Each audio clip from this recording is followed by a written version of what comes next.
Hey everyone. Tonight we travel back to a time when the world was stitched together by threads of silk and spice, carried on the backs of weary camels across vast, unforgiving landscapes. You're out there, somewhere in 12th century Anatolia, where the horizon is a shimmering lie and the sun has a personal vendetta against anything with a pulse. Let's be honest, with your current skill set likely revolving around finding the best Wi-Fi signal, you probably wouldn't survive the first afternoon out here without crying for an iced latte. It was a world of grit, danger, and incredible endurance. So, before you get comfortable, take a moment to like the video and subscribe, but only if you genuinely enjoy what I do here. Let me know where you're listening from and what time it is. It's always fascinating to see where these stories land. Now, dim the lights, maybe turn on a fan for that soft background hum, and let's ease into tonight's journey together. The first thing you become intimately familiar with is the dust. It's not just on the ground. It's a permanent part of your existence. It's in your mouth, grinding between your teeth with a gritty persistence. It's in your nostrils, in your eyes, and it has worked its way into every fold of your clothing, turning the fabric into a soft, wearable sandpaper.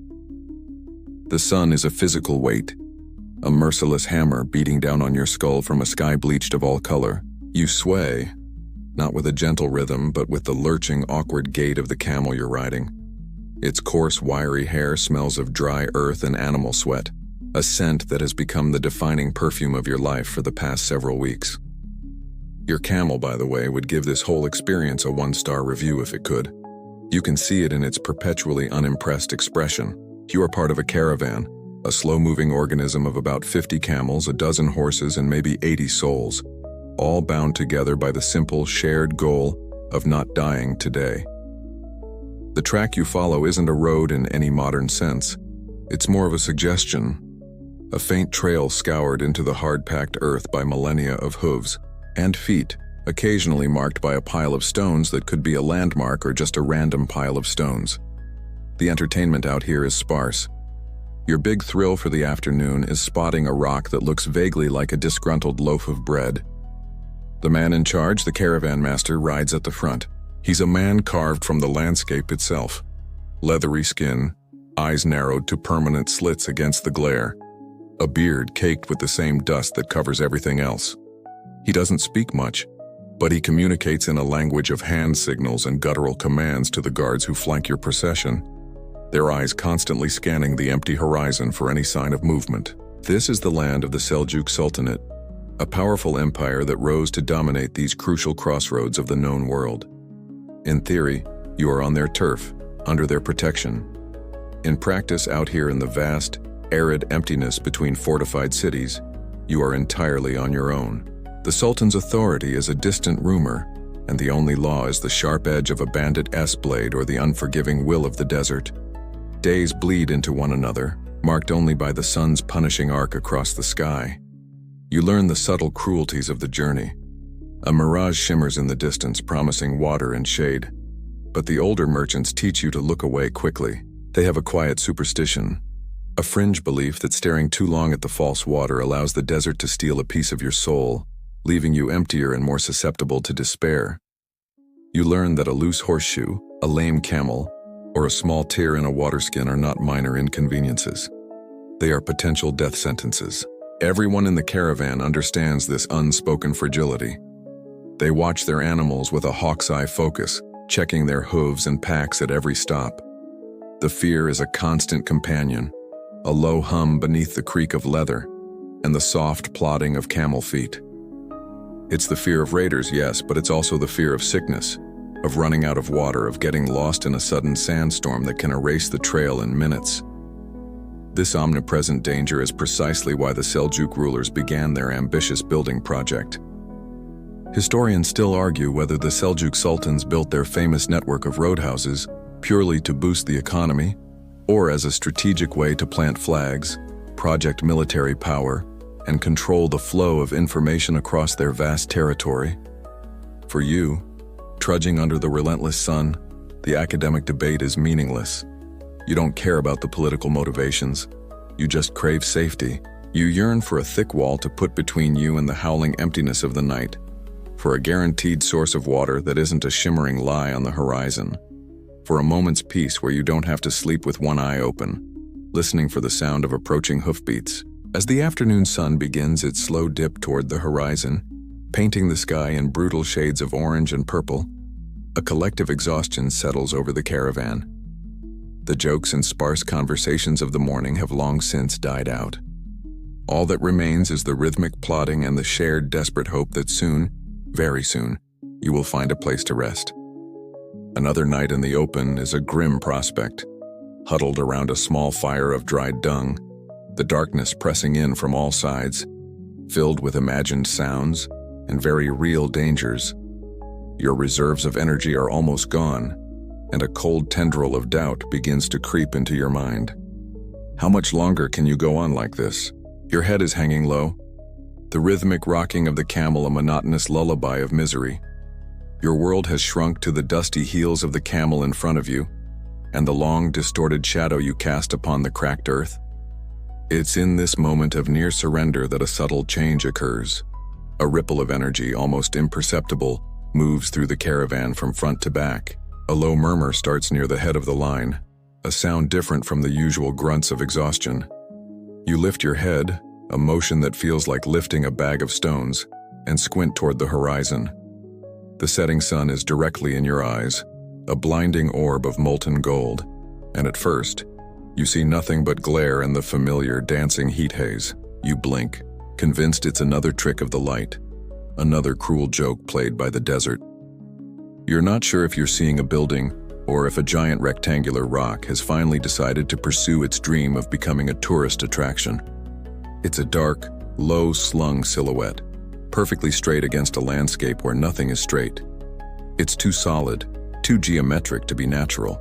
The old merchant beside you, the one who warned you about mirages, fumbles with a small polished stone tied to his wrist. A talisman meant to ward off the desert jinn, who are said to feast on the hopes of travelers by creating false visions. He squints, his lips moving in a silent prayer, trying to discern if this is a divine gift or a demonic trap.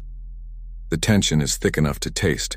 No one wants to be the first to declare it's real, only to have it dissolve back into heat and dust.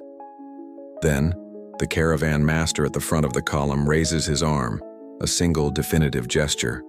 A cry goes up, picked up, and echoed down the line.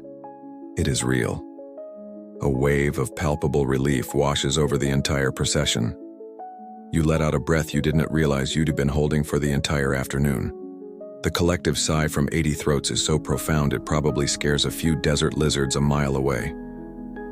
The energy of the caravan transforms in an instant. The camels seem to pick up their pace, sensing the shift in their riders. The guards sit a little straighter in their saddles.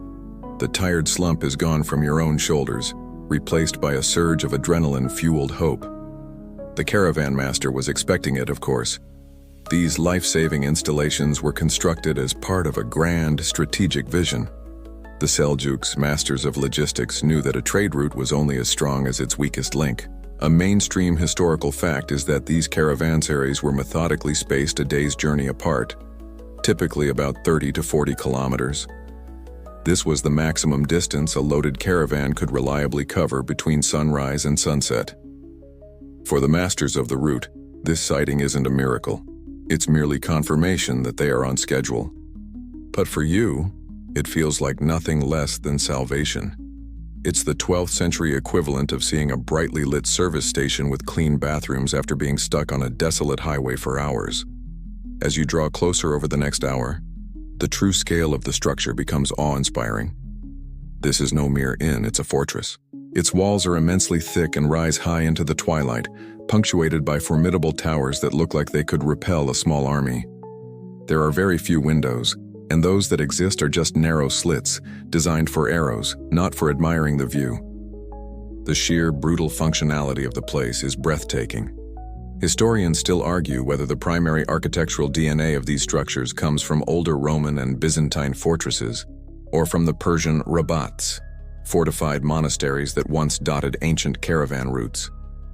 Looking at the crenellated battlements and the imposing militaristic profile etched against the deep purple sky, you can see the logic in both arguments. It radiates an aura of immense strength and, more importantly, of absolute security. The dust from your caravan's approach billows up around the stone walls, catching the last rays of the sun. The air grows cooler and the sounds of your own procession, the jangling of harnesses, the grunts of the camels, the low chatter of relieved travelers, seem to echo off the massive facade. The journey of the day is over. Survival is assured for another night. The anxieties that rode with you since sunrise, the fear of bandits, of thirst, of simply getting lost, begin to recede, replaced by a profound sense of gratitude and wonder. You stare up at the walls, which now loom over you like man-made cliffs, and you feel an overwhelming sense of safety. Everything you need is on the other side of that stone. You are a ship, battered by a storm, finally arriving at a safe and solid harbor built in the middle of a vast dry ocean. Section 3. You stand at the foot of the great gate, craning your neck back to take in its full height. The sky above has deepened to a star-pricked indigo, and torches have been lit along the battlements, casting long, flickering shadows that make the walls seem alive and breathing. The caravan has fallen silent, a collective hush of anticipation as you wait for the gatekeepers to grant you entry. The air is cool and still. In this quiet moment, the old merchant with the talisman sidles his horse closer to your camel. He gestures with his chin toward the immense stone structure. "Not the work of common men, this," he says, his voice a low, gravelly rumble. "This is the work of a sultan." He sees the question in your eyes and continues, his gaze fixed on the magnificent stonework above the gate. "These are the jewels of the sultanate, the personal project of great rulers." He tells you that for the Seljuk sultans, controlling the land was only half the battle. To truly prosper, they had to control the roads. A road that is safe for merchants is a river of gold flowing directly into your treasury. He mentions a name, a powerful sultan from the Sultanate of Rum, the Seljuk state that rules this Anatolian peninsula. A ruler like Ala al-Din Kaikubad, the merchant says, rolling the name around in his mouth as if savoring a fine wine. It's a name that sounds like it wins every round of Scrabble it ever plays. He understood. He knew that a merchant who feels safe pays his taxes without complaint. A caravan that reaches its destination makes the entire kingdom wealthy. You look at the sheer scale of the walls, the precision of the stonework, the obvious expense and manpower that went into it. Whoever won the contract for this place must have had a cousin in the Sultan's court, because this is not a lowest bidder kind of job. This isn't just an inn, it's a statement. Each one of these structures, these Hans as they are called, is a stone anchor dropped by the Sultan into the wild sea of the landscape, declaring, "This land is mine, and the trade that passes through it is also mine." You're beginning to understand that you're not just looking at a building, you're looking at a tool of empire. It provides security, yes, but it also serves as a customs post, a military outpost, a tax collection center, and a tangible symbol of the Sultan's power and reach. The merchant tells you he has seen dozens of these Hans in his travels, from the borders of Persia to the shores of the Aegean. Some are grand and ornate like this one, while others are more plain and functional. Historians still argue whether this vast network was the result of a single, centralized imperial blueprint handed down from the capital, or if local governors and wealthy patrons had significant autonomy, leading to regional variations in style and function. The merchant seems to believe the latter. He says you can tell the ambition of the local governor by the grandeur of his caravanserai. A particularly lavish one might mean he is trying to catch the Sultan's eye for a promotion. He then points up to the intricate stone carving that frames the massive arch of the gateway. It's a dizzying web of geometric patterns and flowing abstract shapes. Somewhere in there, he whispers, the Sultan's sign will be hidden. He explains the concept of the tugra, the Sultan's personal calligraphic seal, a unique and complex monogram of his name and titles. Great builders would embed their tugra into their creations, a mark of ultimate ownership and pride. It was the 12th century version of putting your logo on everything from a stadium to a coffee mug. Finding it woven into the stone was a reminder to every traveler of whose protection they were under, and whose authority they had to respect. Just as you are trying to trace the complex patterns with your eyes, a deep, groaning sound echoes from the gate itself. It's the sound of a massive iron bolt thicker than your arm being drawn back. A wave of shuffles and mutters passes through the caravan. The horses prick their ears and your camel lets out a low, guttural noise of anticipation. The journey is over. The doors to the sanctuary are about to open. A profound sense of transition hangs in the air, the feeling that you are about to pass from one world into another, from the unpredictable, hostile wilderness into a domain of order, safety, and imperial design. The deep groan you heard was the sound of history moving. The gate, a colossal slab of wood reinforced with thick iron bands, begins to swing inward. It doesn't open quickly or easily. It moves with the slow, protesting deliberation of a giant waking from a long slumber.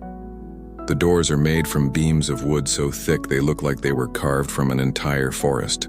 Good luck trying to knock on this thing if you forget your keys. As the gap widens, it reveals not an open courtyard, but a dark, cavernous tunnel leading into the heart of the building. The caravan master gives a command, and the procession lurches forward, leaving the open desert behind and plunging into the cool, echoing darkness of the gateway. The transition is immediate and absolute. The last of the ambient twilight is cut off, and the temperature drops by several degrees. The only light comes from torches set in iron brackets on the walls, their flames dancing and casting unsettling shadows. The sound of your camel's soft footsteps is suddenly amplified, a rhythmic slapping against the worn flagstones of the floor. The air inside smells of cool stone, smoke, and something else. The faint, lingering scent of countless animals and people who have passed this way before. High above the arch as you enter, you catch a glimpse of a stone carving, a stylized lion with its mouth open in a silent roar. It's a symbol of the Sultan's power, a warning to any who would enter with ill intent, and a fringe belief holds that such icons also ward off malevolent spirits of the night. You expect the passage to be a straight shot into a central yard, but it's not.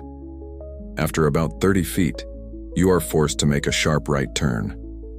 This is a key mainstream element of Seljuk defensive architecture, the bent-axis gateway. This clever design makes it impossible for enemies to mount a straight-on charge into the heart of the Caravanserais. It also prevents attackers from shooting arrows directly into the courtyard from the outside. You are funneled through a controlled, disorienting path. As you make the turn, you realize the true genius and brutality of the design. You are now in a stone chamber, with another massive door visible at the far end. To your left and right are heavily barred doorways leading to guard rooms, and you can see the silhouettes of armed men within. You look up and see openings in the ceiling, dark slots in the vaulted stonework which you correctly assume are not for letting in a gentle breeze.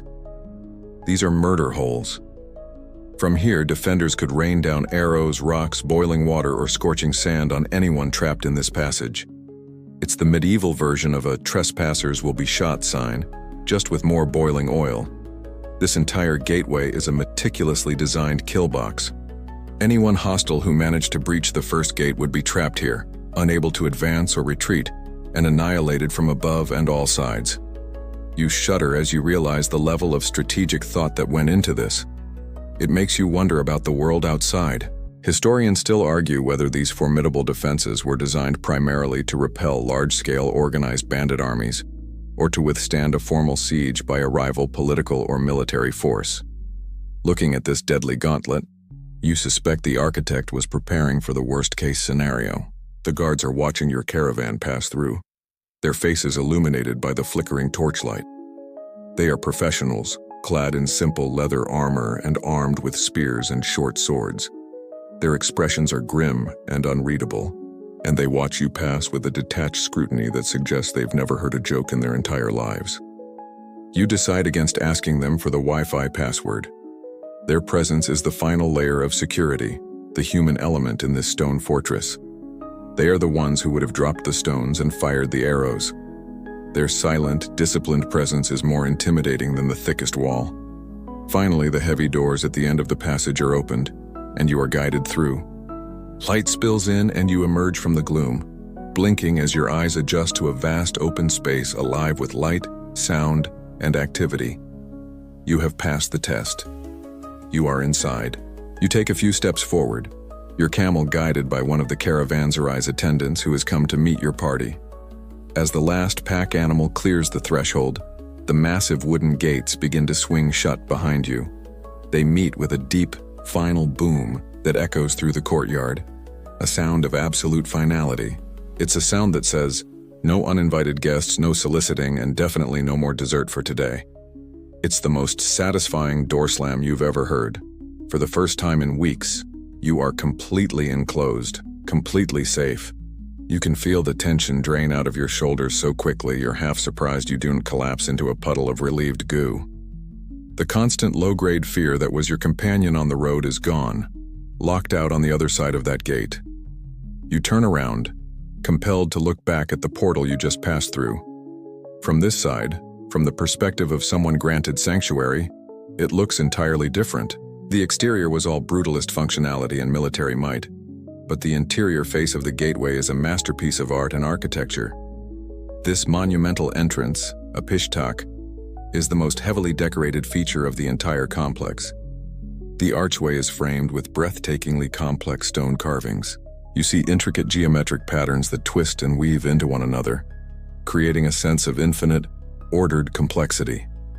Higher up, nestled within a recessed alcove, is a cascade of muqarnas, a form of stalactite-like vaulting where stone has been carved to look like a honeycomb, each cell catching the torchlight in a unique way. The level of detail is stunning. It is the kind of work that makes you feel bad for every flat-pack piece of furniture you've ever hastily assembled. Along the edges of the arch, bands of Kufic script are carved deep into the stone.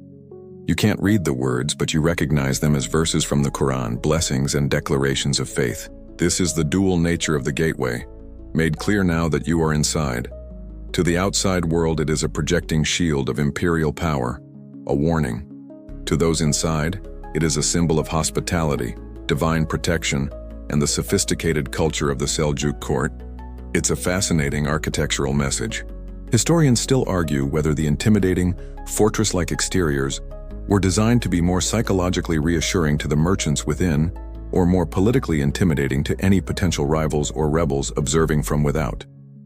As you stand here, feeling the profound comfort of these thick walls, you can't help but think the answer is, simply, yes to both. As your eyes trace the beautiful stonework, you notice the old merchant from your caravan pause as he walks past the gatepost. He reaches out a wrinkled hand and places it for a moment on a particular spot of the stone, a place that has been worn smooth and dark by the touch of thousands of hands before him. It's a quiet, personal ritual, a quirky superstition among travelers to offer a silent thanks to the building itself for its protection, for being here at the end of a long and dangerous day. It's a gesture of gratitude to the stone and the idea of sanctuary it represents. Finally, having paid your own silent respects to the magnificent portal, you turn your back on it. You face the heart of the Caravanserais. The courtyard is vast, much larger than you would have guessed from the outside. The sky above is a perfect rectangle of darkening purple, framed by the high walls and the roofline of the surrounding arcades. The air hums with a dozen different languages.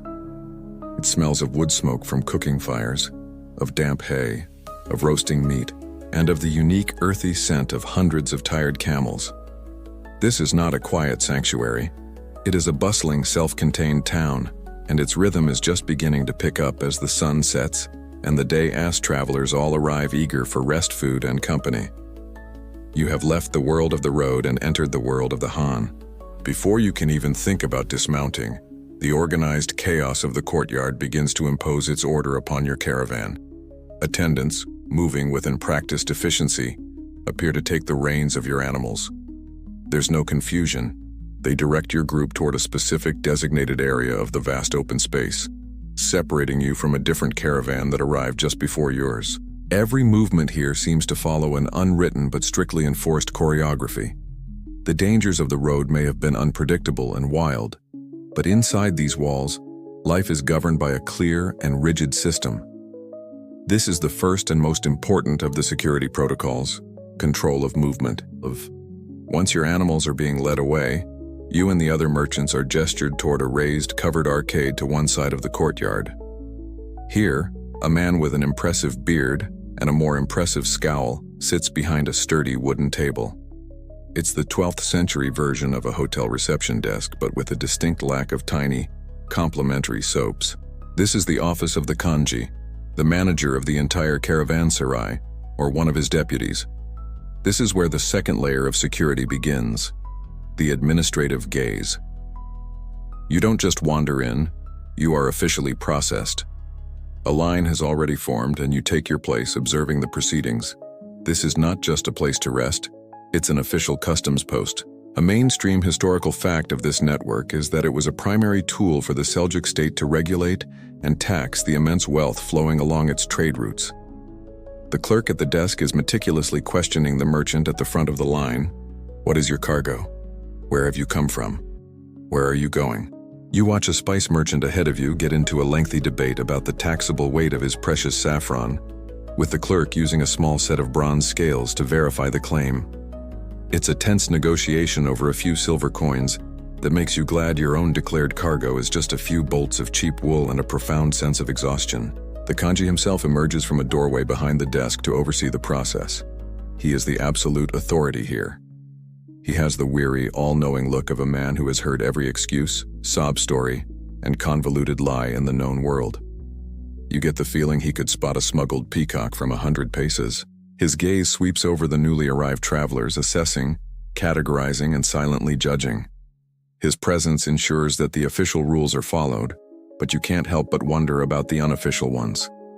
Historians still argue whether the official tax rates were consistently applied, or if a complex system of bribery and personal relationships with the kanji was essential for a merchant's financial survival on these routes. Looking at the deference and forced smiles some of the veteran merchants are giving him, you suspect a little gift to grease the wheels wouldn't be uncommon. When your turn comes, the questions are direct and the assessment is swift. Once your goods are logged and the modest tax is paid, you witness another fascinating security measure. A merchant carrying a small iron-bound chest is not allowed to take it with him. The clerk points him toward a separate, heavily guarded door. This is the central repository for high-value items, a quirky but brilliant tidbit of Caravanserai life. Goods like gemstones, fine silks, or large amounts of currency had to be stored in this secure vault overnight under the direct protection of the kanji. It was an enforced security deposit box, a system designed to prevent theft within the walls and the bloody disputes that would inevitably follow. This entire process, the registration, the taxes, the secure storage, might seem tedious after such a long journey, but you realize it's the very system that guarantees your safety tonight. The guards at the gate keep the external dangers out, but it's these strict administrative protocols that manage the internal ones. By logging every person and every piece of cargo, the kanji ensures a level of transparency and accountability that would be impossible on the open road. You have been vetted, registered, and officially accepted. You are no longer just a random traveler. You are a temporary resident of this stone sanctuary with all the rights and securities that entails. With the formalities of your arrival concluded, you are finally free. An attendant gestures you toward a specific arched alcove, or iwan, set into the galleries that line the courtyard. This will be your designated space for the next few days. To get there, you have to cross the courtyard proper, stepping from the relative order of the administrative area into the main current of life. You take a tentative step forward and are immediately swept into a whirlwind of activity. You're trying to navigate the crowd without getting run over by a cart of melons or stepping in something unpleasant. It's a real-life game of Frogger, but with more camels. This vast open-air courtyard, a standard feature of Islamic architecture known as a san, is the beating heart of the Caravanserai. In a mosque, this space would be for ritual washing and quiet reflection. Here it's a raucous, thriving arena for commerce and survival. The air is thick with the smells of roasting meat, pungent spices, damp straw, and the sharp, earthy odor of hundreds of pack animals finally unburdened after a long day. The din is incredible. A dozen different dialects and languages blend into a constant, energetic hum. It's a complex symphony of merchants haggling, children laughing, guards shouting orders, and the ever-present chorus of animal complaints. It's definitely not a place you'd come for a quiet meditation retreat. You pause for a moment, leaning against a stone pillar to take it all in.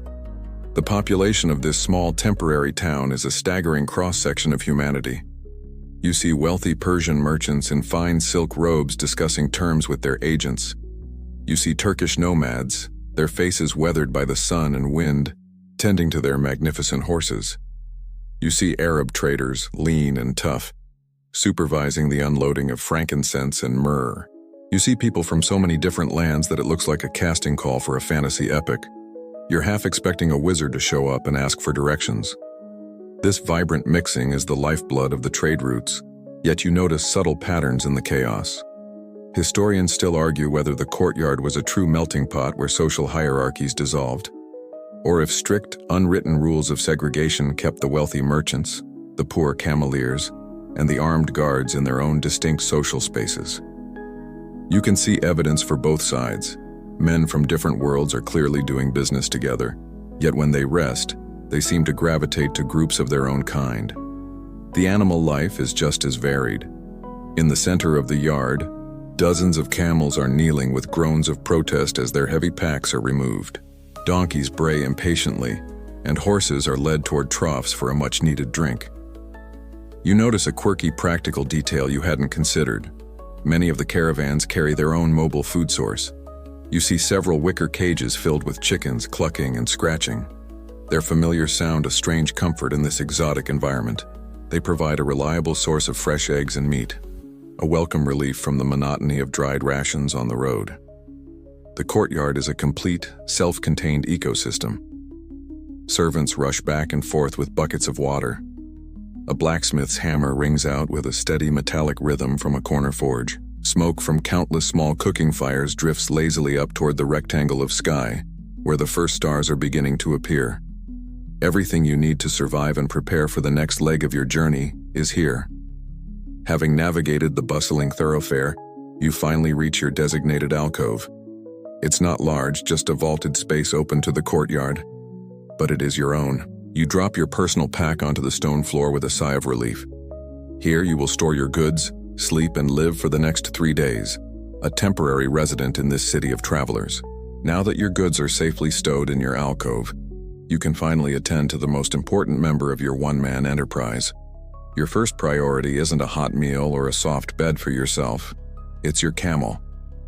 On the road, this grumpy, spitting creature is your business partner, your all-terrain vehicle, and your life support system all rolled into one. Its health and well-being are directly tied to your own, so you leave your alcove and head toward the side of the courtyard, where you saw the attendants leading the animals. You are heading for the engine room of the caravan trade. You find that a significant portion of the Caravanserais is dedicated solely to the animals. There's a massive, long stone trough constantly fed with fresh water from a cistern. Here, the animals who have just finished the grueling check-in process are taking their first long drink since morning.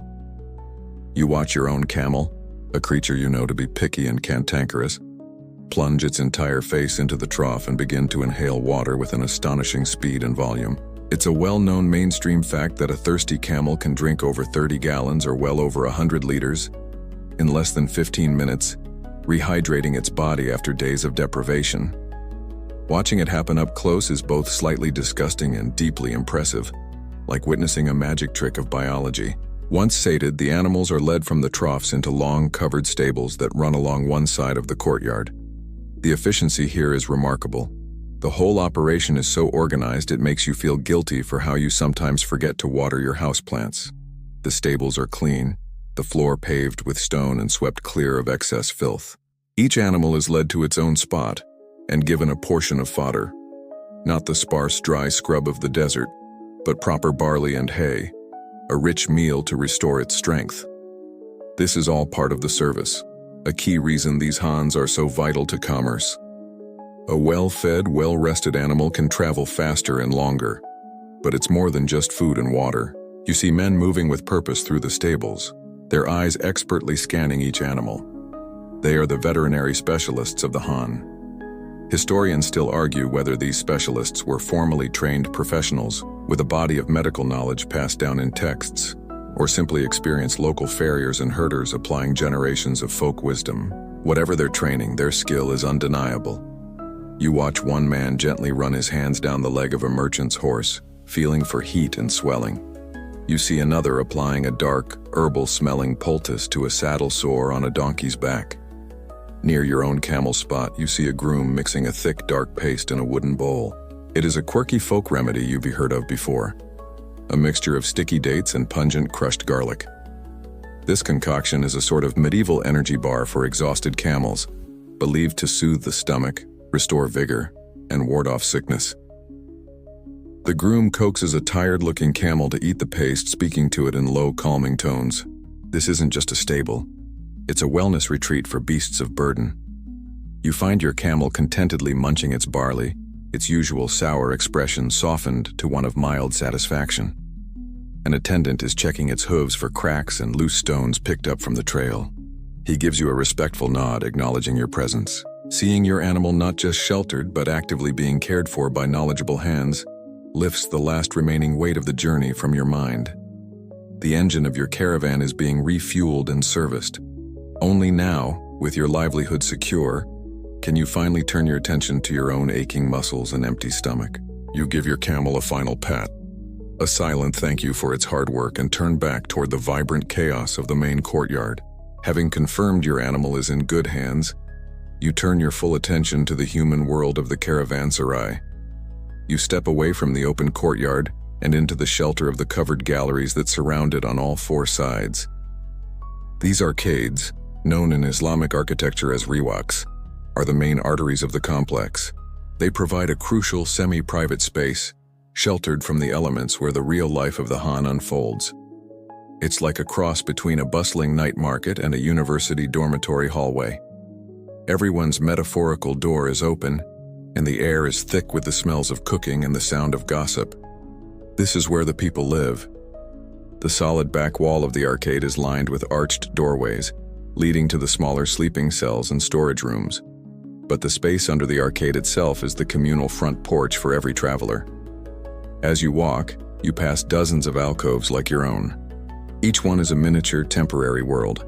Merchants and travelers have already begun to unpack, laying out their sleeping mats and arranging their personal belongings. Small fires lit in clay braziers glow in front of nearly every space, casting a warm, flickering light onto the stone columns and the vaulted ceiling above. This is not just a place for rest, it's a place for business. Many merchants haven't waited to set up a formal stall in a market. They've simply laid out a handsome rug in front of their alcove and arranged a selection of their wares for immediate sale.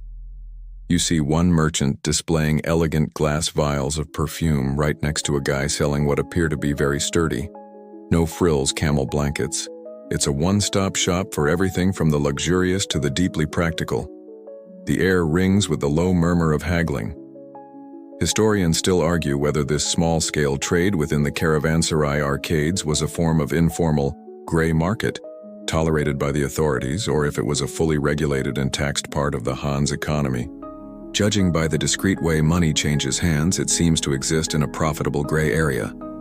As you continue your stroll, the dominant smell becomes food. The evening meal is being prepared all around you. The mingled aromas of frying onions, roasting lamb, and bubbling lentil stew are almost overwhelming. You see groups of travelers huddled around a shared cooking pot, each person waiting their turn to dip in. You notice a quirky and very personal detail here. While the stew is communal, almost every person holds their own small, wooden bowl and spoon, which they produce from their own pack. These personal mess kits are common among travelers, a matter of both basic hygiene and pride in a world of constant sharing. The proximity of so many people living and working in such a small area creates an atmosphere of intense, vibrant intimacy. Personal space is a bit of a theoretical concept here. You learn quickly to tuck your elbows in unless you want to accidentally end up as an ingredient in someone's lentil stew. You hear snippets of a dozen conversations as you pass, a father scolding his son in a Turkic dialect, two men laughing heartily at a shared joke in Arabic, a lone traveler softly humming a Persian melody. You are an anonymous face in a crowd, yet you feel a strange sense of belonging. Everyone here shares the common experience of the road, and that shared hardship creates an unspoken bond. You finally arrive back at your own alcove. It is bare and empty, a blank slate waiting for you to make your temporary mark on it. The delicious smells wafting from your neighbor's fires make your stomach rumble with an urgent emptiness. Your animal is fed. Now, it's your turn. Your designated alcove in the arcade is your living room, but behind it, a small, unadorned doorway leads to your bedroom. You peer into the darkness.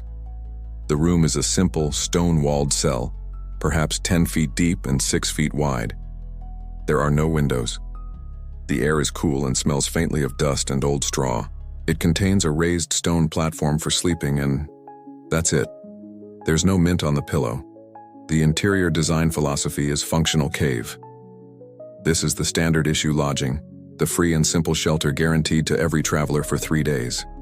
It is Spartan, but it is secure, and after weeks of sleeping on the open ground, a stone roof over your head feels like the highest form of luxury.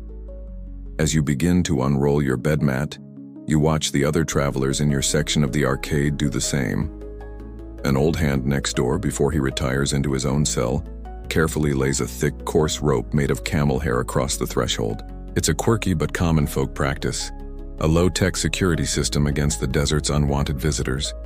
The belief is that the bristly, ticklish texture of the rope deters scorpions, centipedes, and snakes from crossing into a sleeping area. It's the 12th century equivalent of a bug zapper, but quieter and, for a man who has likely seen a scorpion in his boot before, a vital piece of psychological comfort. Your gaze then drifts upward. For the first time, you properly notice that this caravanserai has a second story. A stone staircase at the corner of the courtyard leads up to another, more elegant-looking arcade that mirrors the one on the ground floor. This is a key feature of the more magnificent Hans. The mainstream architectural layout was often hierarchical.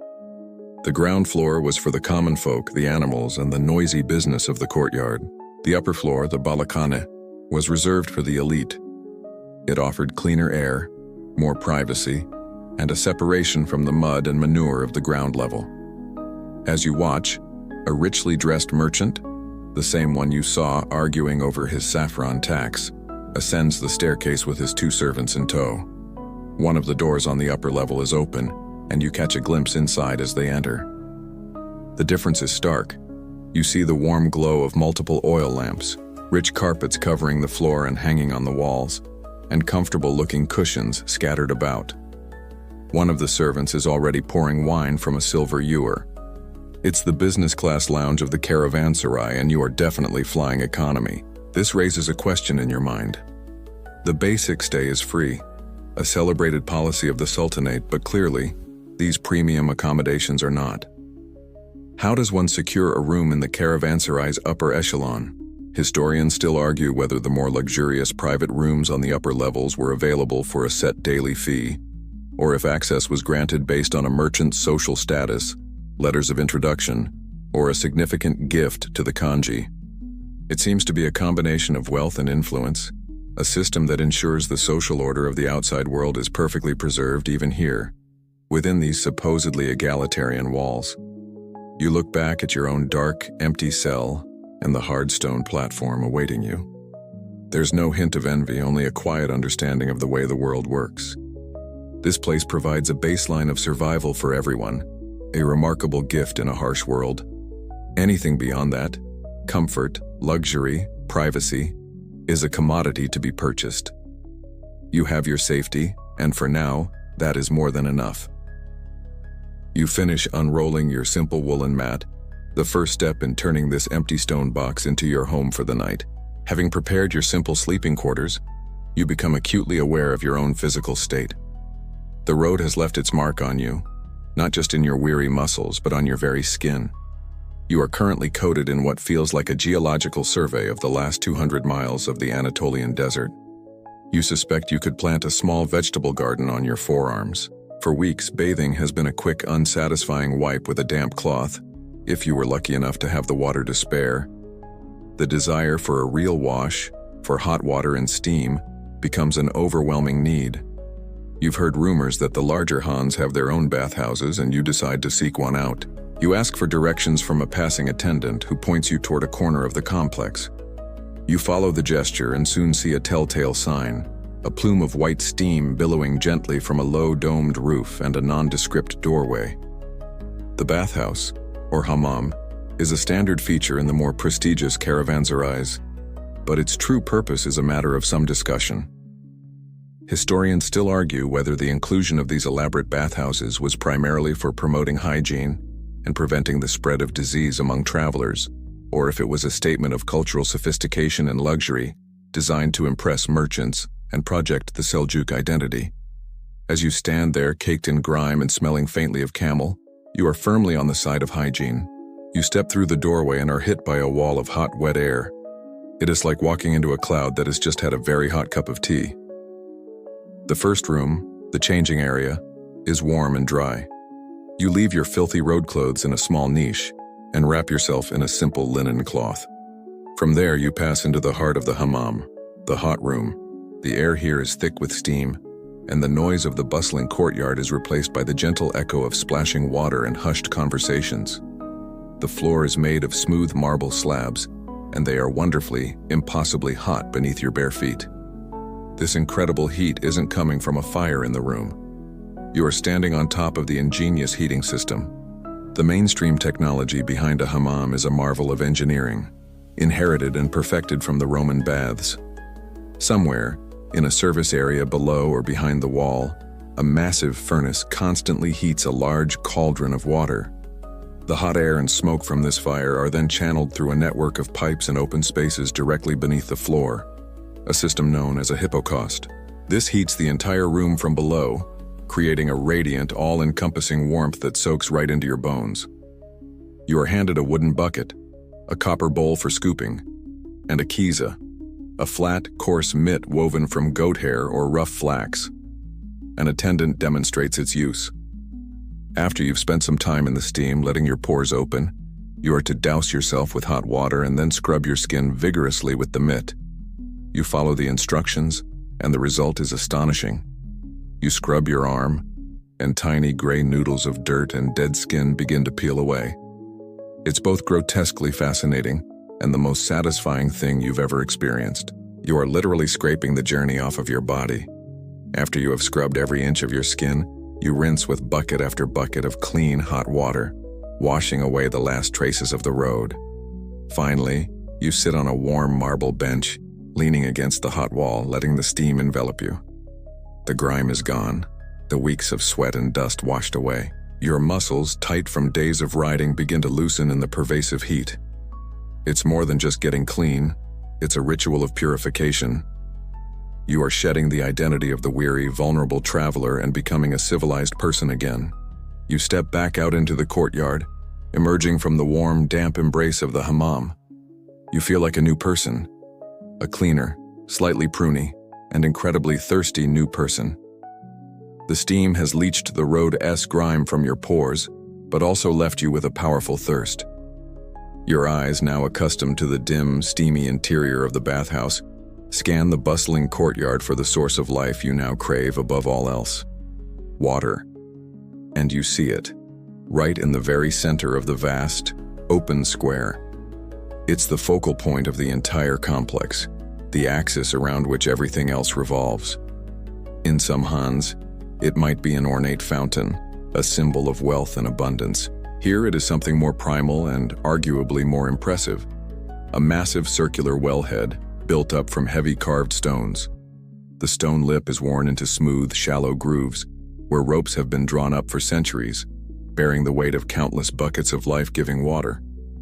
This well is not an afterthought or a mere feature.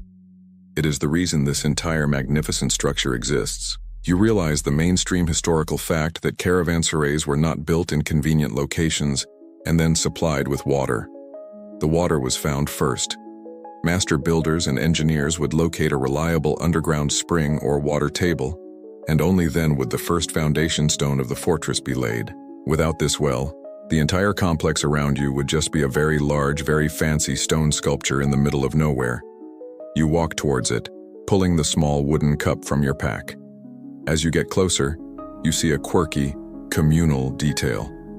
A single bronze ladle is attached to the wellhead by a long, sturdy chain, its surface gleaming in the torchlight from years of use. It's the public drinking cup, a charmingly trusting system that would give a modern health inspector a full-blown panic attack. You see a cameleer use it, drinking deeply before splashing his face and beard with the cool water, a look of profound relief on his face. While you opt to use your own cup, you appreciate the sentiment. Water, the most precious commodity in the desert, is a free and open resource to all within these walls. You lower your bucket, the rope whispering against the stone, and you feel the satisfying thud as it hits the water far below. The coolness of the shaft rises to meet you, a damp, earthy smell that is the perfume of life itself. You haul the heavy bucket up, the simple act a reminder of the labor involved in survival. The water is cold and clear, with a slightly mineral taste that is the most delicious flavor you can imagine. You drink deeply, letting the water quench the heat left over from the hammam and the deep-seated thirst from the road. As you stand there savoring the simple pleasure of hydration, you look at the activity around the well. Attendants are filling troughs for the animals, women are filling clay jars for cooking, and travelers are constantly coming and going. It's a constant hub of activity, and it makes you wonder about the supply. This deep in the dry season, is the water truly endless?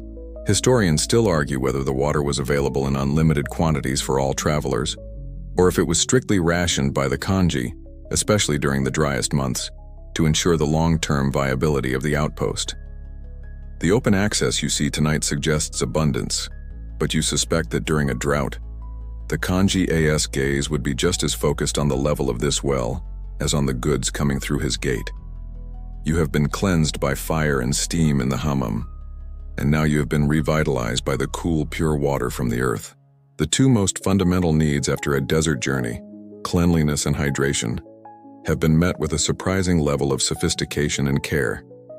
You feel fully human again, ready for whatever comes next. Clean, hydrated, and physically restored, you now stand in the courtyard feeling the full force of its chaotic energy. The haggling, the shouting, the hammering, the braying of donkeys. It's the vibrant pulse of life, but after the profound quiet of the hammam and the internal focus of quenching your thirst, you find yourself craving a different kind of sanctuary. Your eyes are drawn again to the center of the courtyard, but this time not to the well. You notice a structure you had overlooked in your initial rush. It's a small, square stone chamber, raised up on 4 elegant arches, with a short flight of stairs leading up to it. This is the Caravanserais mosque, or meshet. Its design is a mainstream and brilliant feature of Seljuk architecture, known as a kiosk mosque. By elevating the prayer space, the architect achieved 2 things.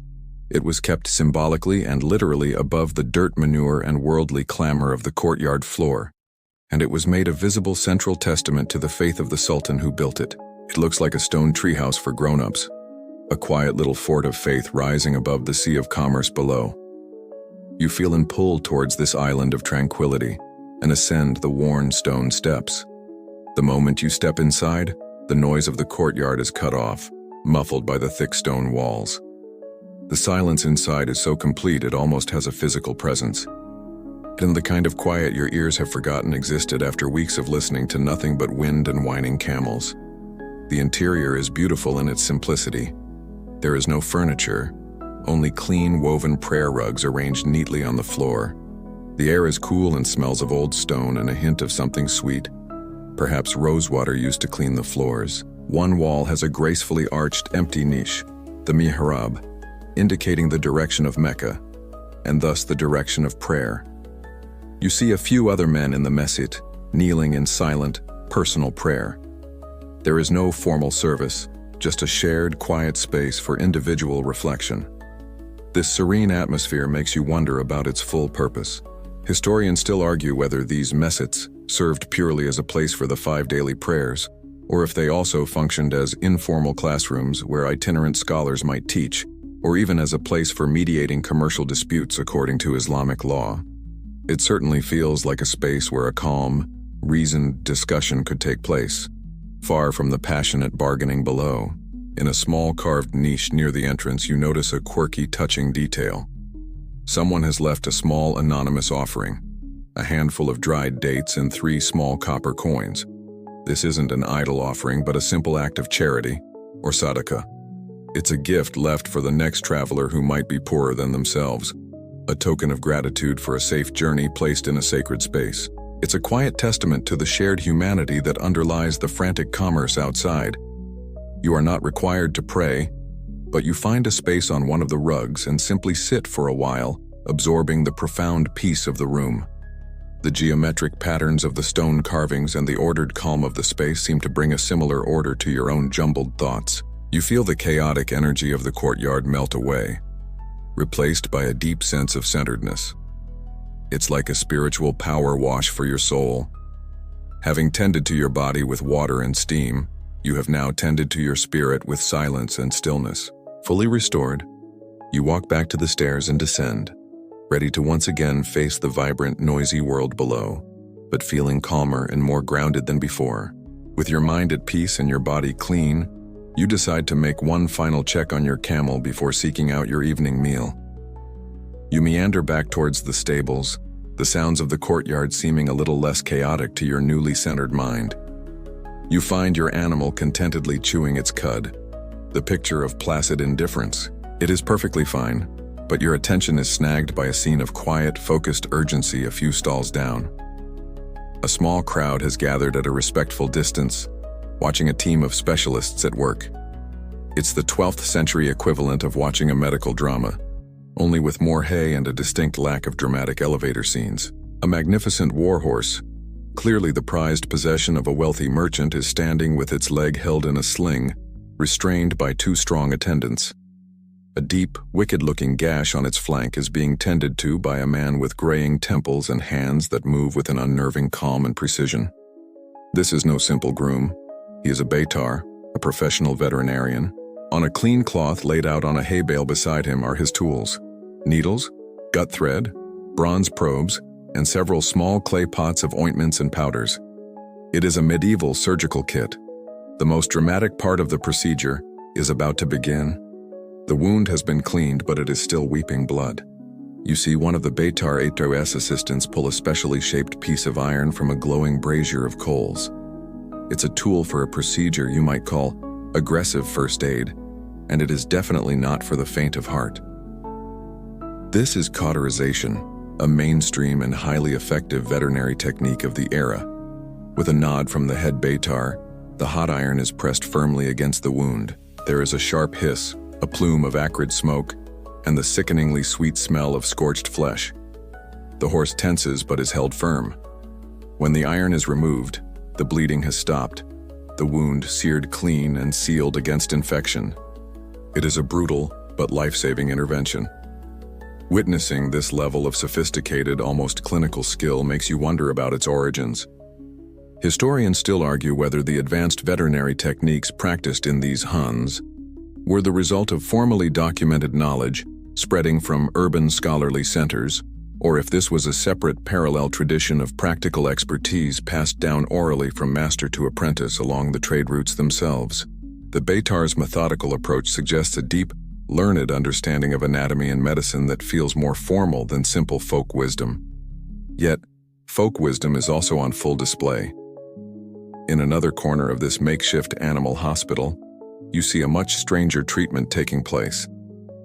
A man is holding a smoldering bundle of what smells suspiciously like burning feathers directly under a horse's nose. The animal, which has a rattling cough, snorts and shakes its head, inhaling the thick, pungent smoke.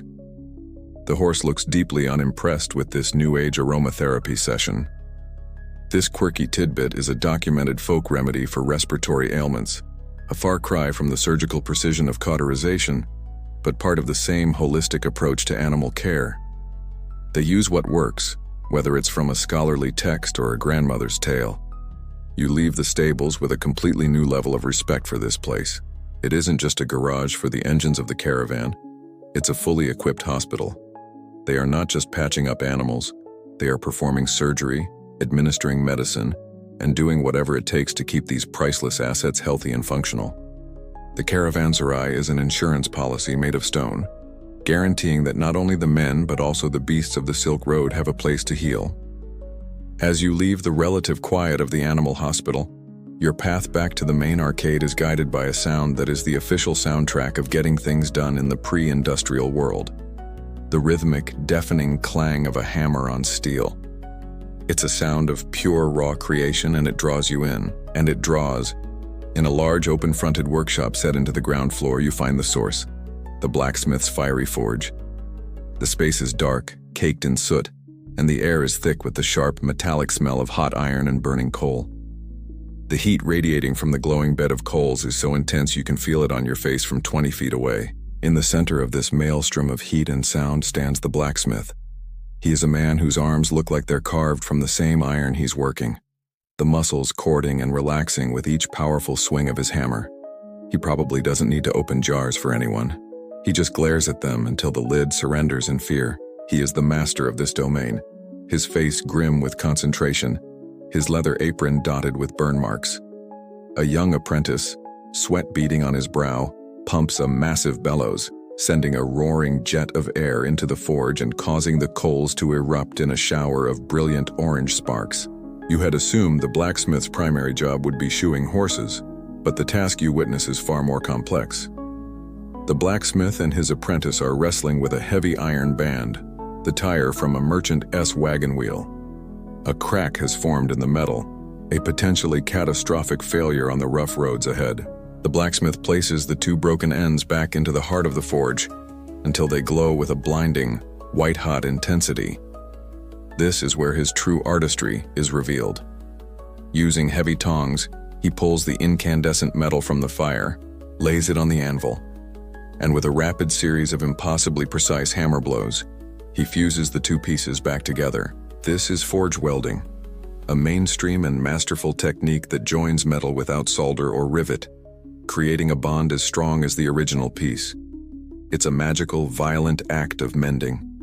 This man is an essential component of the Caravanserais, as critical as the guards on the walls or the water in the well. But what is his official status? Historians still argue whether the blacksmith was an independent contractor who rented the space within the Caravanserais, setting his own prices for his work, or a salaried employee of the Waqf, the charitable trust that administered the Han, providing his services for a regulated fee. He seems to be doing a brisk business, suggesting he has a personal stake in the work he does. He's not just making horseshoes, he's the high-tech support desk for the entire Silk Road. Got a broken axle? Log a ticket with the big guy with the hammer. His work is not just about repairs. On a crude wooden rack, you see finished pieces waiting for their owners. A set of new hinges for a merchant, S chest, a sharp new plowshare for a farmer, and a newly forged knife blade, its edge gleaming. The blade has a strange, dark, mottled patina.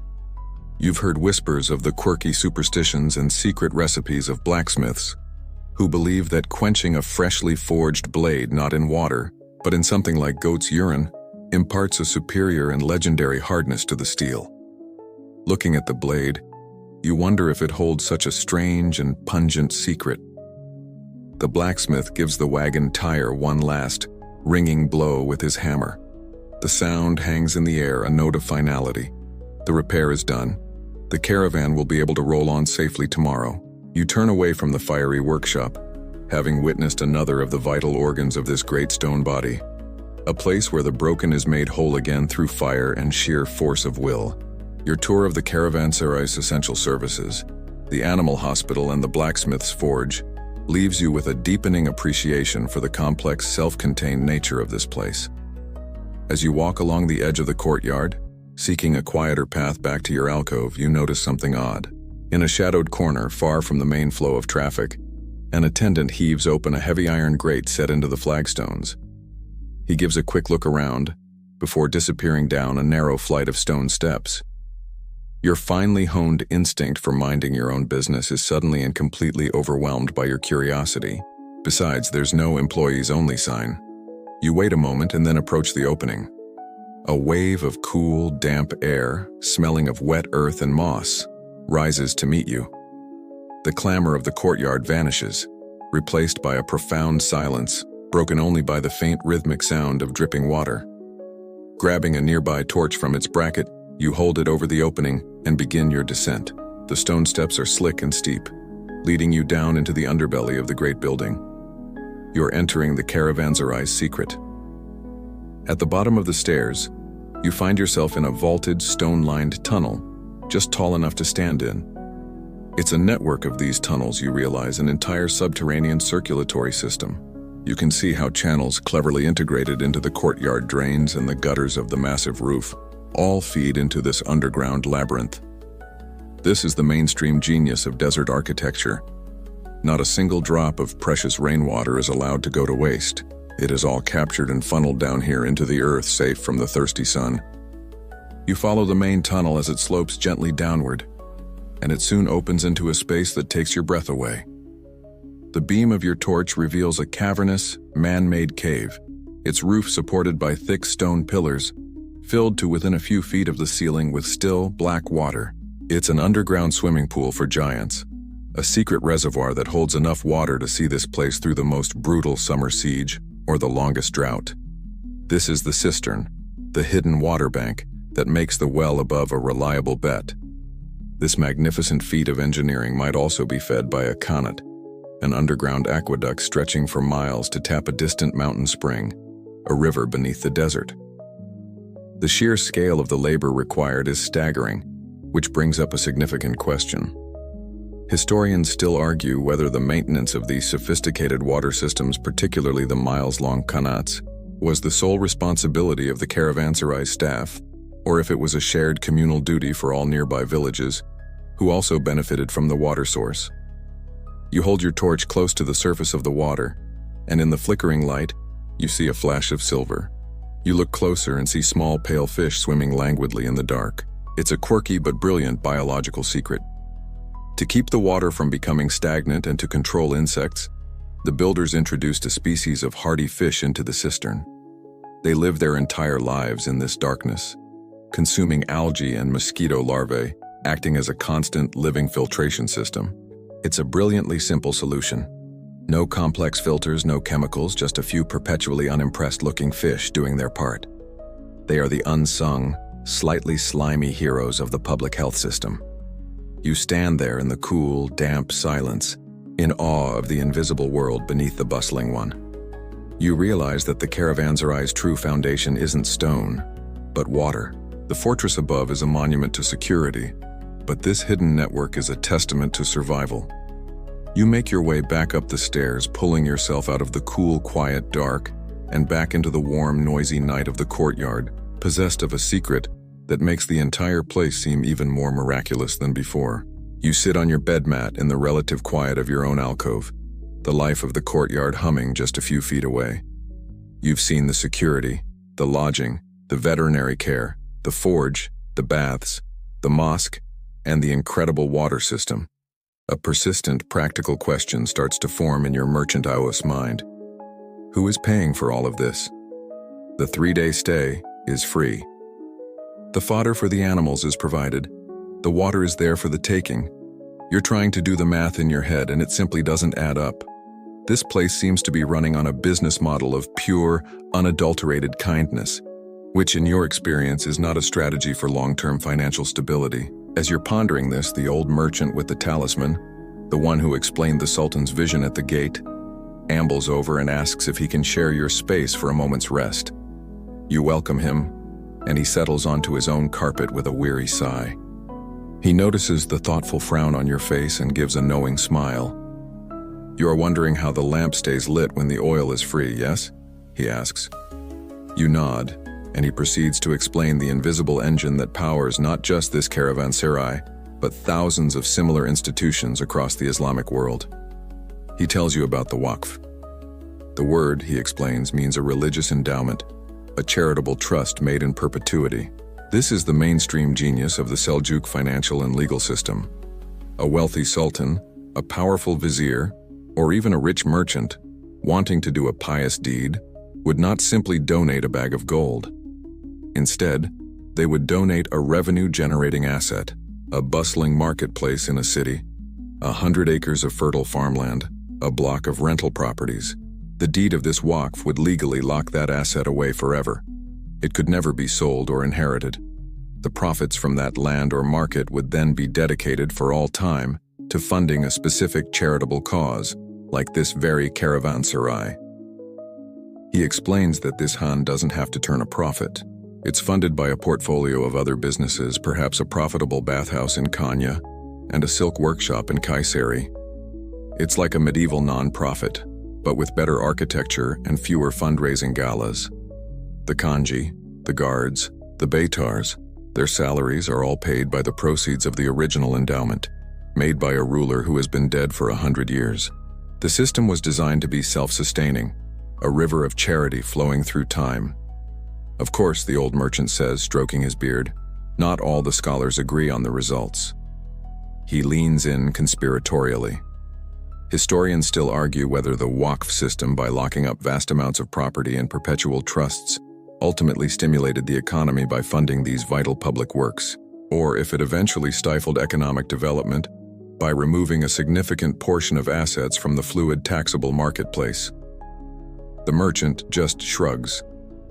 All I know, he says, is that the fields that pay for my safety tonight are still being plowed, and the market that pays for my camel's fodder is still full of shoppers. It works for me. He also tells you that the deeds of these endowments can be incredibly, wonderfully specific. He once stayed at a Waqf-funded hospital where the founder had stipulated that a portion of the funds must be used to buy honey and mix it into the medicine of patients who were afraid of bitter flavors.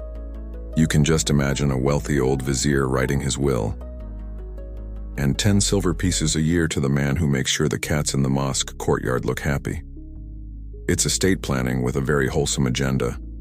You sit back, stunned by the elegance of the solution. You came here thinking of stone, iron, and water.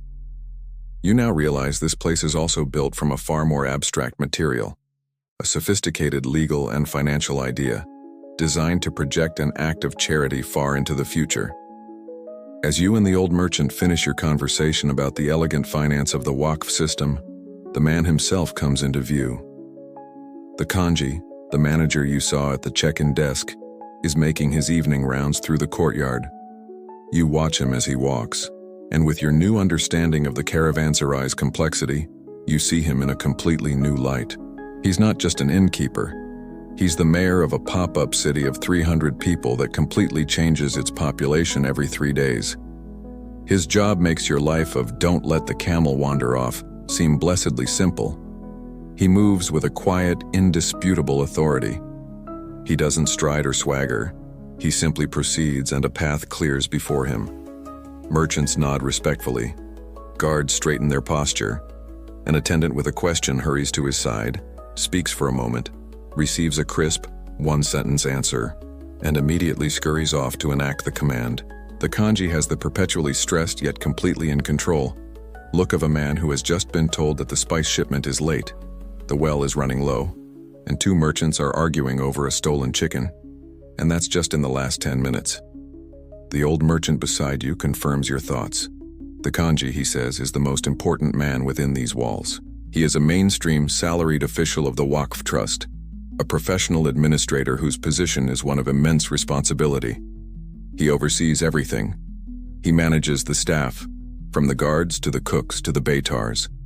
He is in charge of supply management, ensuring there is enough fodder for the animals and grain for the kitchens. He is responsible for the upkeep of the physical building, from the roof tiles to the underground cisterns. He is the accountant, the chief of security, and most importantly, the law. As if on cue, you see a demonstration of this. A heated argument has broken out between 2 traders near the stables, their voices rising in anger. The kanji changes his course and walks calmly towards them. The moment he arrives, the shouting ceases. He doesn't raise his voice. He simply asks a few quiet questions, his eyes fixed on each man in turn. His authority is absolute, but the extent of it is a fascinating question. Historians still argue whether the kanji's authority was limited to minor commercial disputes and breaches of house rules, or if he held the power to imprison, flog, or even pass sentences for more serious crimes committed within the Caravanserai's walls. The merchant tells you that a good kanji rarely needs to resort to punishment. His power lies in his ability to read men and mete out swift, clever justice. He could probably solve most arguments just by raising an eyebrow. It's an eyebrow that has seen everything and is not remotely impressed by your complaint. The merchant shares a story of a kanji who settled a theft accusation by using a quirky but effective folk method. He brought both men to the messet, made them place a hand on the Quran and swear they were telling the truth. The accuser swore boldly, but the accused hesitated, trembled, and then confessed, more afraid of divine punishment than any earthly authority. You watch as the kanji renders his verdict on the current dispute. One merchant is sent away with a sharp final word. The other is given a curt nod. The situation is resolved in under a minute. He then continues his rounds, a solitary figure carrying the weight of this entire enterprise on his shoulders. He is the human gear that connects all the complex machinery of this place, the security, the finance, the logistics, the law, and makes it turn smoothly. Without his tireless, thankless work, this sanctuary of stone would quickly descend into the same chaos it is designed to keep at bay. Watching the kanji dispense his calm, swift justice and move on, you turn to the old merchant. He is the law, you say, more to yourself than to him. The merchant nods. He is the enforcer of the law. He corrects gently. The law was here long before him. It is built into the stones. You begin to realize this place isn't just a fortress of stone, it's a fortress of rules. And frankly, after the lawless chaos of the desert, a few reasonable regulations sound pretty good. Seeing your interest, the merchant decides to elaborate. Every traveler who passes through that gate, he says, agrees to a contract, whether they know it or not. The first and most famous clause of that contract is the one that astonishes outsiders the most. This is the mainstream foundational policy of the entire Seljuk network. You are entitled to 3 days of lodging for yourself and fodder for your animals, completely free of charge. 3 days of free room and board. It's an incredible policy, a sort of medieval customer satisfaction guarantee. You try to imagine a modern hotel offering the same deal and can't. This rule, decreed by the sultans themselves, applied to everyone, rich or poor, Muslim, Christian, or Jew. It was a radical act of state-sponsored hospitality, designed to make the trade routes as attractive and safe as possible. Of course, the merchant adds with a wry smile, it is not a summer holiday. This leads to a practical consideration.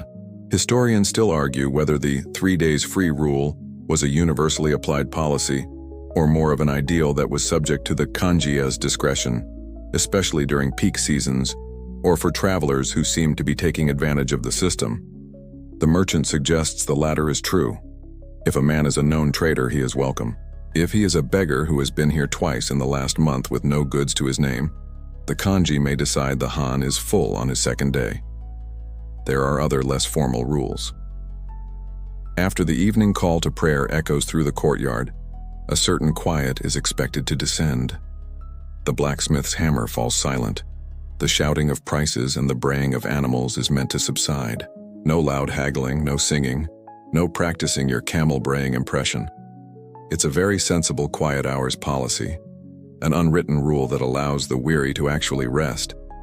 There are also rules of cleanliness. You cannot simply dump your waste in a corner. Designated pits are provided. You cannot wash your dirty clothes in the drinking troughs. These are rules of basic communal respect, enforced by the kanji's watchful eye. The merchant then tells you about one of his favorite rules, a quirky one that reveals the ethical core of the place. It's the law of the found object. If you find something that isn't yours, a dropped coin purse, a fallen blanket, a valuable tool, you are honor-bound to take it to the kanji. He will log it in his ledger and hold it. If the owner can be found, it is returned. If not, it may be sold after a time, with the proceeds going to the Waqf to fund the Caravanserai's upkeep. This system actively discourages theft and promotes a culture of honesty. Last year, the merchant says his friend left a valuable astrolabe behind by accident. He only realized it 2 days later. He sent a rider back in a panic, and sure enough, the kanji had it waiting for him, safe and sound. These rules, both written and unwritten, are the invisible mortar holding the stones of this community together. They allow hundreds of heavily armed, competitive strangers from a dozen different cultures to live in close quarters in relative peace. The security of the han isn't just in its high walls, but in the social contract that everyone agrees to honor in exchange for its shelter. The conversation with the old merchant about the rules of the house naturally flows into the main activity of the evening, sharing a meal. He invites you to join him and a few other seasoned travelers who have gathered around his small brazier. He produces a pot of a simple stew of lentils and dried apricots, and another man breaks apart a stack of warm, fresh flatbread he has just purchased from the Caravanserai's kitchen. It's simple, hearty, and tastes like the best thing you have ever eaten, which probably says more about your diet for the past month than it does about the stew. As you eat, The real reason for the gathering begins: the talking. As the moon rises high above the courtyard walls, the fireside becomes a broadcast station. This is the real currency of the road: information. It's the 12th century version of the nightly news, a business podcast, and a wild conspiracy theory forum all rolled into one, delivered by people with much better beards. You realize that this is a mainstream and absolutely vital function of the Caravanserais network. It's not just a physical chain of buildings, it's a network for the transmission of culture, news, and knowledge. An idea that starts in Samarkand can reach Constantinople in a matter of months, carried from fire to fire by merchants like these. Of course, the quality of this information is highly variable. Historians still argue whether the stories and news shared in Caravanserais were a reasonably accurate source of geopolitical and economic information for merchants, or if they were a chaotic blend of wild exaggeration, deliberate misinformation, and pure folklore that was more entertainment than intelligence. Listening tonight, you can see that it is all of the above. An intense merchant from Aleppo speaks of which spices are fetching the highest prices in the markets of Damascus, and which local governor has raised his road taxes. This is vital, actionable intelligence. But then a grizzled veteran of the eastern routes, a man with a scar down his left cheek, lowers his voice and speaks of the whispers he heard in Persia. He talks of a new Khan, a ruthless and brilliant leader who is uniting the nomadic tribes of the vast unknown steppe, a man named Temujin. He speaks of their terrifying skill in warfare and their ambition to ride west.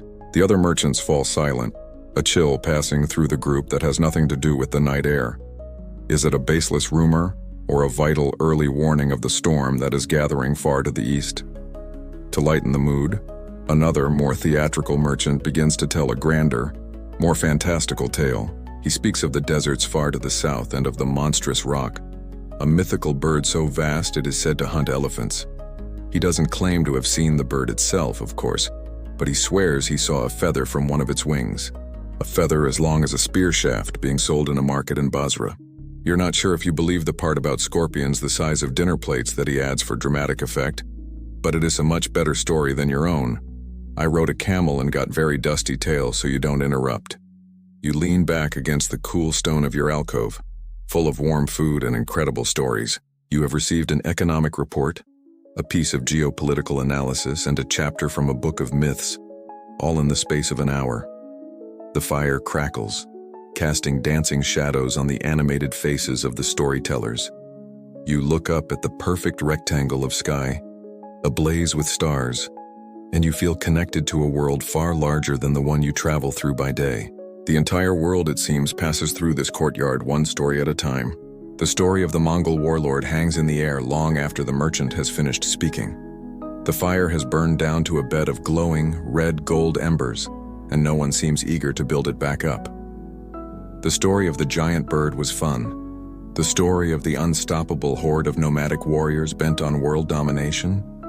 Less of a crowd pleaser. The mood around the small gathering has shifted from cozy and convivial to tense and somber, like a group of people waiting for bad news from the doctor.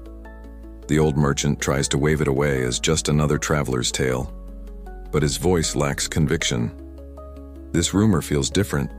It has the grim weight of truth.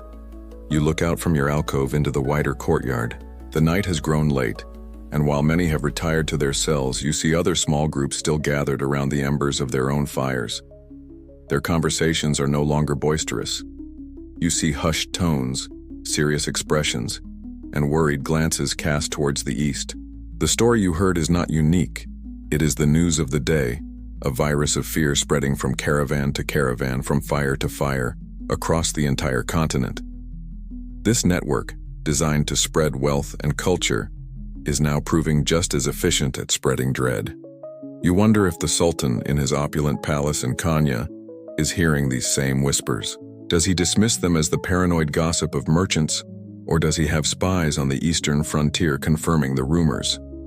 Historians still argue whether the Seljuk court was largely ignorant of the true scale of the Mongol threat until it was too late, or if they were receiving accurate intelligence from the Caravanserais but failed to act decisively due to internal political rivalries. Standing here, you can almost feel the future hanging in the balance. resting on whether the powerful men in the capital are listening to the warnings being carried through these very halls. The anxiety is manifesting in tangible ways. You see one merchant, his face pale in the firelight, discreetly purchase a small silver amulet from a man known to deal in such things. The seller whispers that it is inscribed with a powerful Quranic verse for protection. It's the 13th century equivalent of buying survival gear because of a scary news report. This is the quirky, unfortunate side effect of fear. A booming market in talismans and charms, small tokens of hope against a tide of despair. Suddenly, the thick stone walls that have given you so much comfort feel a little less permanent. All the incredible systems you have spent the evening admiring, the security, the finance, the rule of law, the veterinary care, were designed to manage the predictable challenges of the road: bandits, scarcity, and distance. They were built to stop a gang of robbers with swords, not a geopolitical earthquake with 100,000 horsemen. You don't know it yet, but you are living in the final years of the Seljuk Golden Age. Within a generation, the Mongol armies will sweep into Anatolia, and at the Battle of Kosada they will shatter the Seljuk army and reduce the Sultanate to a vassal state. This entire magnificent network and the world it supports is living on borrowed time. You finally bid goodnight to the old merchant and the others, and retreat to the darkness of your own cell.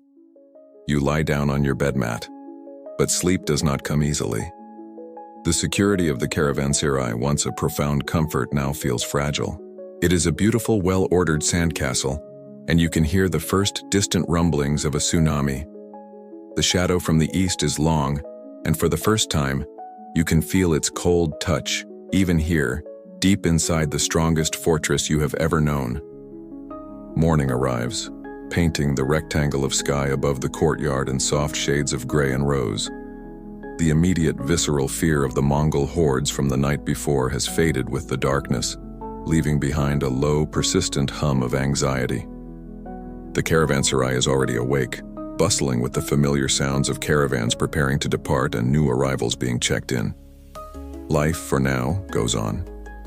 As you eat a simple breakfast of bread and cheese, you overhear a conversation between two of the wealthier merchants you saw the night before. They're not talking about mythical beasts or invading hordes, they're talking about something far scarier to a businessman: profit margins. One merchant, a dealer in fine ceramics, is complaining. He speaks of the increasing danger on the roads, the rising taxes from local lords who sense the weakening of the Sultan's power, and the ever-present cost of lost animals and damaged goods. The land bleeds us dry, he says, his voice tight with frustration. The other merchant, who trades in spices, listens patiently before offering a radical, almost heretical, alternative. He speaks of the new routes, the sea routes. This is the other shadow falling over this world, one that is slower and quieter than the Mongol armies, but no less fatal. The spice merchant talks of a colleague who now ships his goods from the port of Alexandria directly to Venice on the tall ships of the Italian republics. He says it's faster, the risk of bandits is zero, and he can move 10 times the cargo in a single hull for half the cost of a camel caravan. It's the 13th century version of realizing your entire business model is about to be disrupted by a new app. The ceramic merchant scoffs, talking of the dangers of storms and pirates, but the seed of a new economic reality has been planted. This is the mainstream historical shift that will ultimately doom these magnificent roadhouses.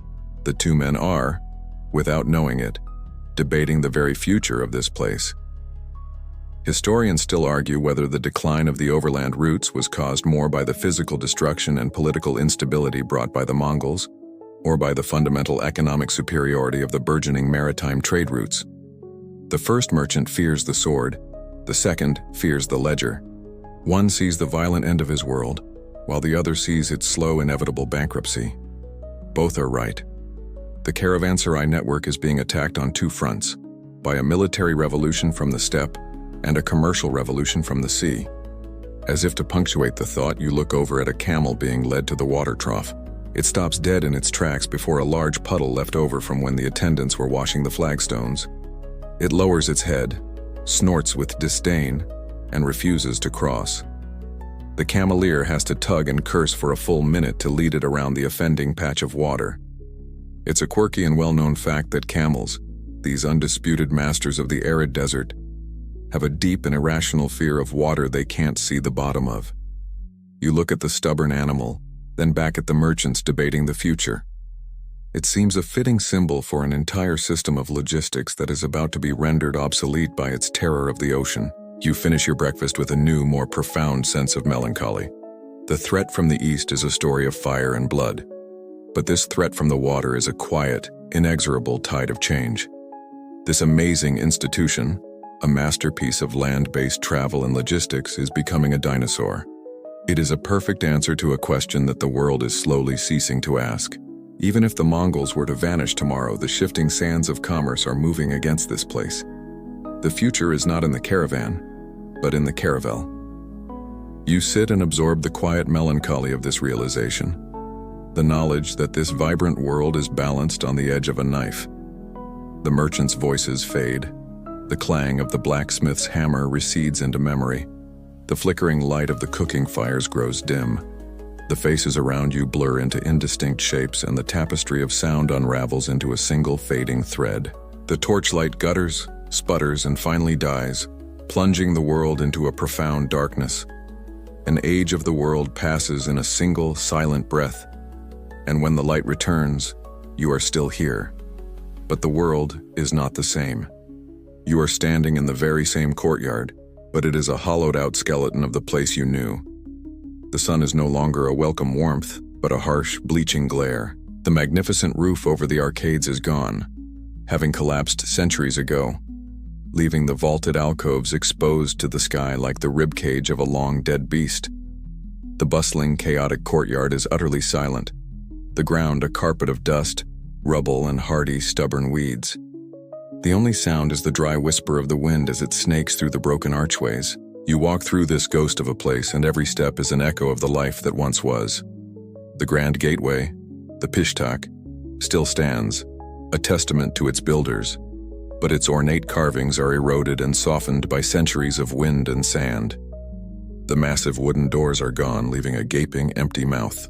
You walk through the echoing bent axis tunnel where you once saw grim-faced guards, and you see only empty stone and sunlight lancing through cracks in the ceiling.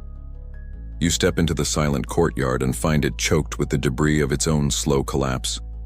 You see tenacious caper bushes, a quirky but poignant sign of life, growing directly from the cracks in the high walls, their hardy green leaves a stark contrast to the monochrome decay.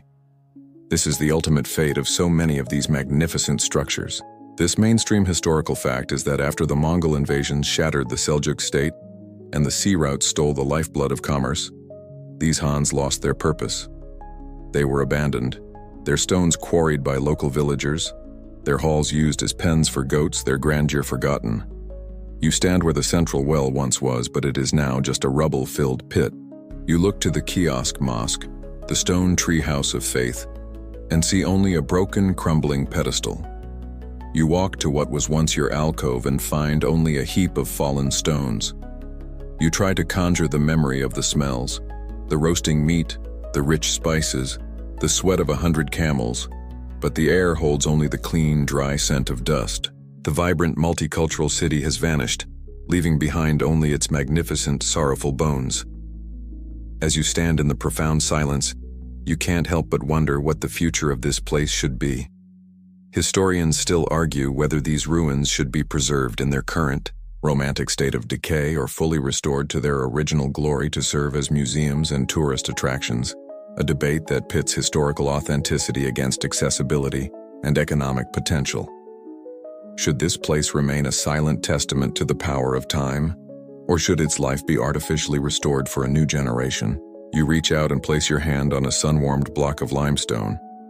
The stone is solid and real, but it feels like you are touching a ghost, a faint, lingering echo of the thousands of lives that once filled this empty hall with their fears, their dreams, and their stories. As you stand amidst the silent, sun-baked ruins, a new question takes root in your mind. How does anyone know what this place was? How was its story rescued from the silence of the centuries? You can imagine the first modern explorers arriving a century or so ago, stumbling upon this colossal, crumbling structure in the middle of nowhere. They would see the fortress-like walls and the defensive towers and probably think bandits' lair or a forgotten king's castle. It took a different kind of eye, and a lot of patient, scholarly work to realize this wasn't a palace for a ruler, but a hotel for a salesman. You picture them arriving, the first archaeologists and historians armed not with swords and shields but with notebooks, measuring tapes, and brushes. They would have begun the slow, meticulous process of clearing the rubble, not with brute force, but with the delicate care of someone solving a mystery. They pieced the story of this place together from the smallest of clues. A single silver coin dropped in a corner bearing the face of a Doge of Venice tells a story of international trade. A broken shard of a blue and white ceramic bowl speaks of aesthetic tastes and a connection to distant Persia. It's like solving the world's oldest, dustiest, and most important jigsaw puzzle. The work is a mainstream, multidisciplinary effort. You can imagine an epigraphist, a scholar of inscriptions, spending a week on a rickety scaffold, carefully cleaning the eroded stone carving above the main gate. And after days of painstaking work, they decipher the name of the Sultan who commissioned the building and the year it was completed, pulling a hard fact from the silent stone. You see them unearthing the walls of the hammam and, by studying the layout of the underfloor pipes, understanding the sophisticated heating system. They are reading the building itself as a historical text. The evidence they find, and the evidence they don't find, creates its own fascinating questions. Historians still argue whether the absence of extensive weapon caches and battle-scarred walls in most Hans means they were so successful as deterrents that they rarely saw combat, or if it simply means that most conflicts were resolved before they escalated to a full-blown siege. The silence in the stone is as meaningful as the inscriptions. The work is not always glamorous. In one of the stable areas, you can picture an archaeologist carefully excavating what appears to be a pile of hardened earth. It's a quirky but vital source of information. Coprolites, fossilized animal droppings. It's not the most glamorous part of the job, but by analyzing the pollen and plant matter in this ancient camel dung, they can determine what the animals were fed and what season they were here, and even draw conclusions about the local climate 800 years ago. Some of the greatest historical secrets are found in the trash. These modern eyes see the forgotten archives for what they are. They are the ones who have pieced together the story you have just lived through. They found the foundation of the blacksmith forge and deduced its purpose from the slag and charcoal. They mapped the hidden water cisterns and marveled at their engineering. They excavated the small, humble objects of daily life, a bone needle, a clay lamp, a child's lost toy, that give a human voice to these empty halls. It is through their patient and passionate work that the echoes in this empty place have been given words again. Awaiting Continor. You walk to the shattered remains of the great gateway and look out. The sun is beginning its slow descent, and the ancient sun-bleached road you imagined yourself traveling is just as empty and silent as it was 800 years ago.